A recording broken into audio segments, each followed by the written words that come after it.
তো আজকের ভিডিওতে আমরা ক্লাস 9-এর খুব ইম্পর্টেন্ট একটা সম্পাদ্য নিয়ে আলোচনা করব। এটা হচ্ছে চতুর্ভুজের সমান ক্ষেত্রফল বিশিষ্ট ত্রিভুজ।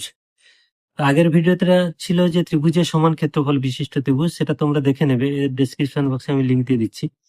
তো এটাও খুব সহজ আছে, স্টেপ বাই স্টেপ তোমরা প্রথম থেকে লাস্ট পর্যন্ত ভালো করে বুঝবে, তাহলে কিন্তু অসুবিধা হবে না।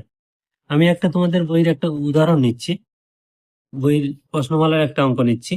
এখানে বসে দেখি 14-এর ক্ষেত্রে প্রথম যেটা আছে যে প্রীতম এবিসিডি একটি চতুর্ভুজ অঙ্কন করেছে, যার এবি 5 সেমি, বিসি 6 সেমি, সিডি 4 সেমি এবং ডিএ 3 সেমি, এবং কোণ এবিসি, এই কোণটা না দেওয়া থাকলে চতুর্ভুজটা তোমরা আঁকতে পারবে না। কোণ এবিসি 60 ডিগ্রি। আমি ওই চতুর্ভুজের সমান ক্ষেত্রফল বিশিষ্ট একটি ত্রিভুজ অঙ্কন করি। তাহলে প্রথমে আমাদের চতুর্ভুজটা অঙ্কন করতে হবে, তারপরে আমরা দেখবো কিভাবে ত্রিভুজটা অঙ্কন করা যায়। প্রথমে আমরা এই মাপগুলো এবং এই কোণটা কেটে নেব। তাহলে মাপগুলো আমাদের দিয়েছি কি, প্রথমে দিয়েছে 5 সেমি এ বি। তাহলে আমরা এই একদম শুরু থেকে 0 থেকে এইভাবে 0-তে একটা দাগ দেব আর 5-এ একটা দেব, এটা হলো 5 সেমি। তারপরে একটা দিয়েছে 6 সেমি, এই 0 থেকে 6, এটা হলো 6 সেমি। তারপর এটা দিয়েছে 4 সেমি, সিডি যেটা দিয়েছে 4 সেমি, এই 0 থেকে 4, এবং ডিএ দিয়েছে 3 সেমি।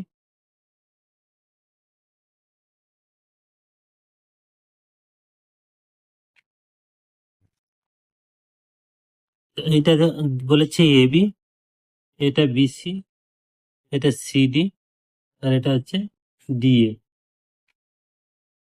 এবার আমরা 60 ডিগ্রি কোণ একটা এঁকে নেবো, যেহেতু একটা কোণ বলেছে 60 ডিগ্রি, এবিসি কোণ। তাহলে 60 ডিগ্রি কোণ আঁকার জন্য আমরা কি করব, এইভাবে একটা দাগ দিয়ে নেব, দিয়ে যে কোনো একটা বৃত্তচাপ নেব। ছোট করে আমি একটা মাপ নিচ্ছি, একটা বৃত্তচাপ নেব।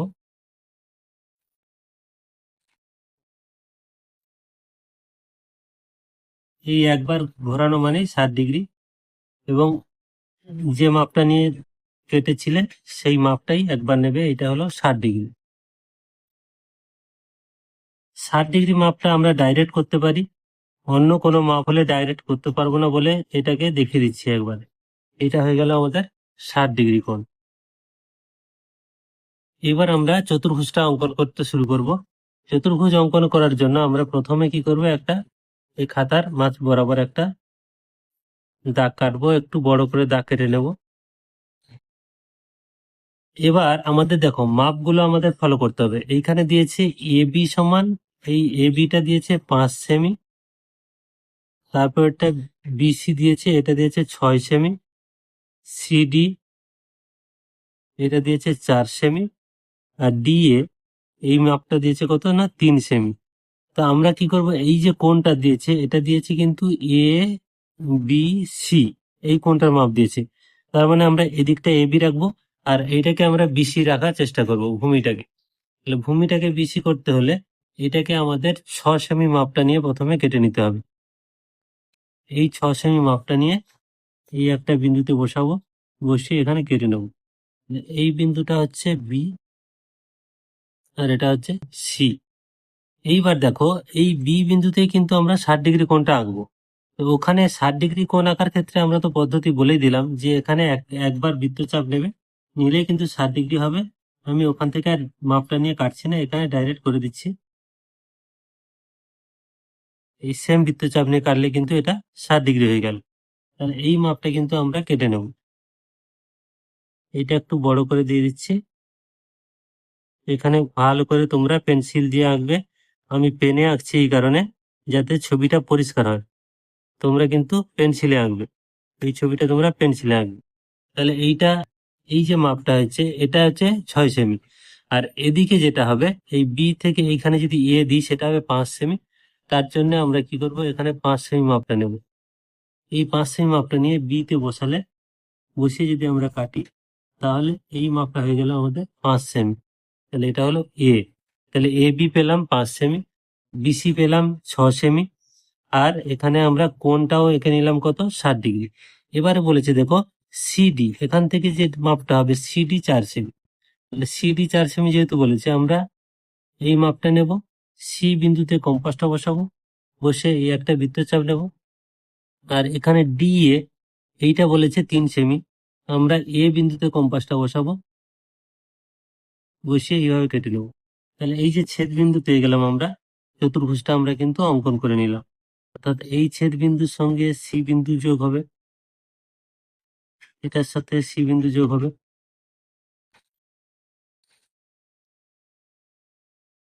এটা হলো, আর এইটার সাথে এ বিন্দু যোগ হবে,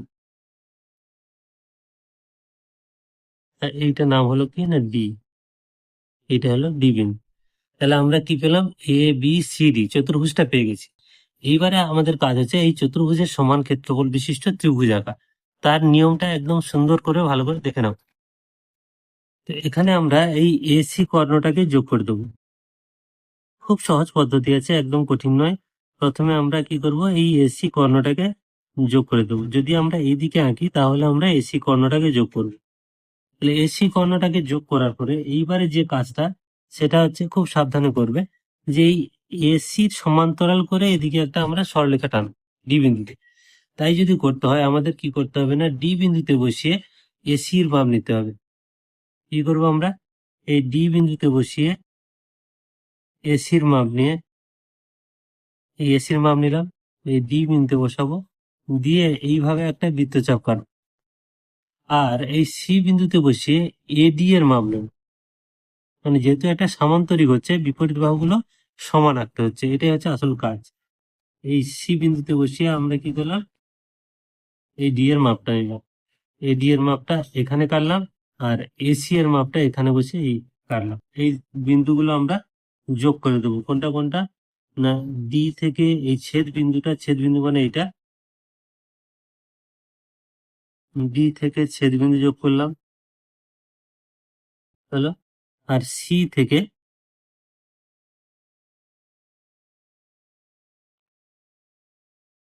থেকেও এই ছেদ বিন্দুটা যোগ করলাম।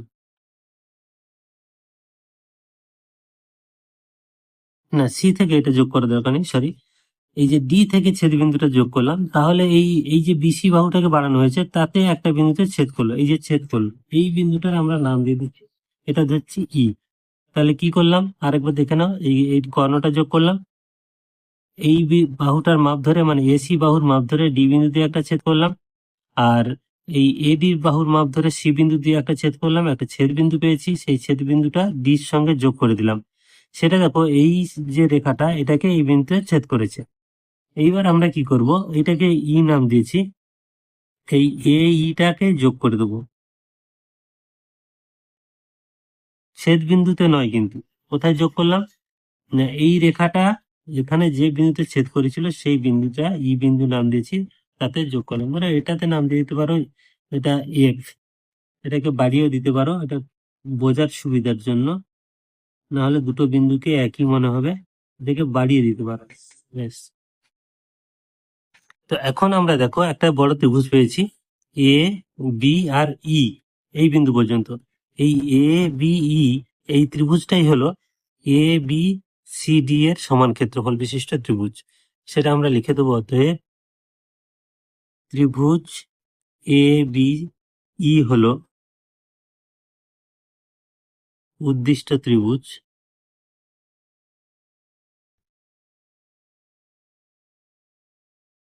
যার ক্ষেত্রফল চতুর্ভুজ